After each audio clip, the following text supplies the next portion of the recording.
Sarap ng higa. Ito naman, nagpapahinga lang. Bakit hindi ka kaya magluto ng corned beef sinigang? Trending yan. Sila, kasi sikat na yung mga yan. Kahit anong gawin nila, trending.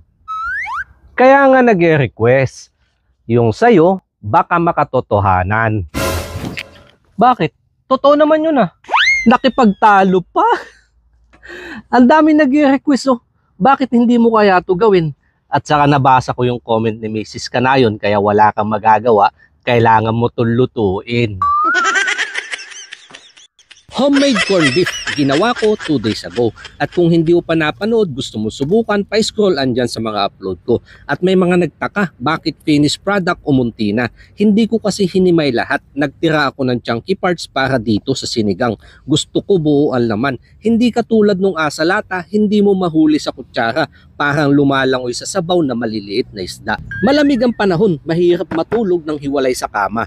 Kaya request ni Mrs. pinagbigyan ko na. Mga sangkap inihanda. Sampalok ang gagamitin kong pampaasim dahil mas lasap ang sarap sa natural na mga sangkap. Napakuluan ko na yan. Pinisat ko lang para mapalabas ang natatagong katas. Dito na ako nagisa ng sibuyas, bawang, luya para sa aroma. Isinunod ang kamatis at pinakatas. Naglagay na din ako ng pampaalat na patis.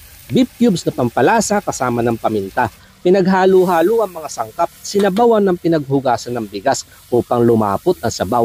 Pwede mo din itong subukan kapag nagluto ka ng kahit anong uri na sinigang. Habang hinihintay na kumulo, dito na ako nanguha at inayos ang mga gulay-gulay na pangsahog. Inumpisahan ko nga sa sitaw, ginayat yung talong, binuka yung sigarilyas at all in na sa isang piraso ng labanos. 3 siling panigang, saka ko ito hinugasan. Sakto yung sabaw mainit na at dito ko na inihulog ang mga gulay-gulay isa-isa at baka ka magtaka, yung baka asan na? Eto po, magkakasama na sila. Malambot na yan para hindi madurog, ipinaibabaw ko na lang at saka inilagay yung katas na sampalok na pangpakilig asim. Oops, teka muna, kulang. Todo na natin yan. Talbos ng kangkong, kinuha ko lang ang murang dahon. Yung magulang sa rabbit naman. Saka ko ito hinugasan at pinatong sa aking pinapakuluan. Pinigaan ko ng 2 kalamansi, dagdag asim at pambalansi ng lasa. Ayos na. Sa kulo pa lang out of 10, mga ilan kaya ang ibibigay mong kartada. Sunod ko lang itong tinikman at yung sabaw talagang to the hagod mayang. Saka inayos ang aking lamesa at inilapit sa Diyos ang biyaya na nasa aking harapan upang sa ganon mabasbasan at dito ko nga inumpisahan sa sabaw. Iba ho talaga yung lasa ng sabaw kapag ang ginamit na pampaasim, mga natural na sangkap. Patis, kalamansi, nilagyan ko po ng tubig yan para hindi masyado maalat.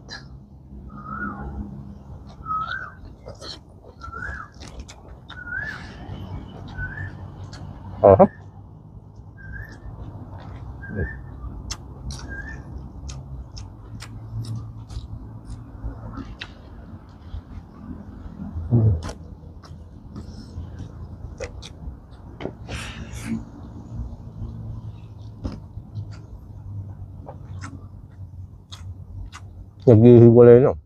Lambot kong ng gusto.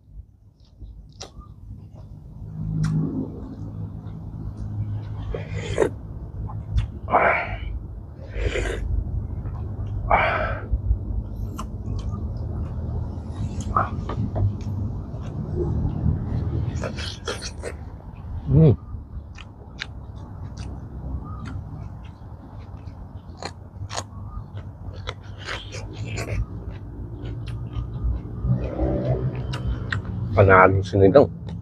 Hindi ho tinipid sa gulay.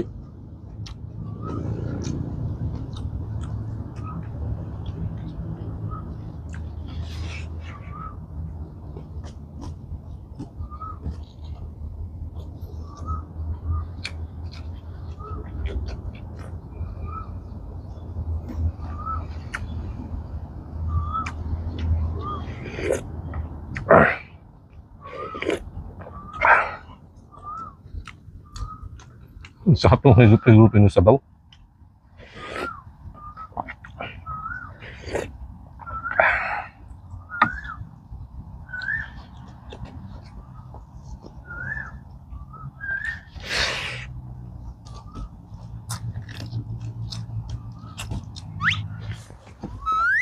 Wow! Ang sarap naman ng kain.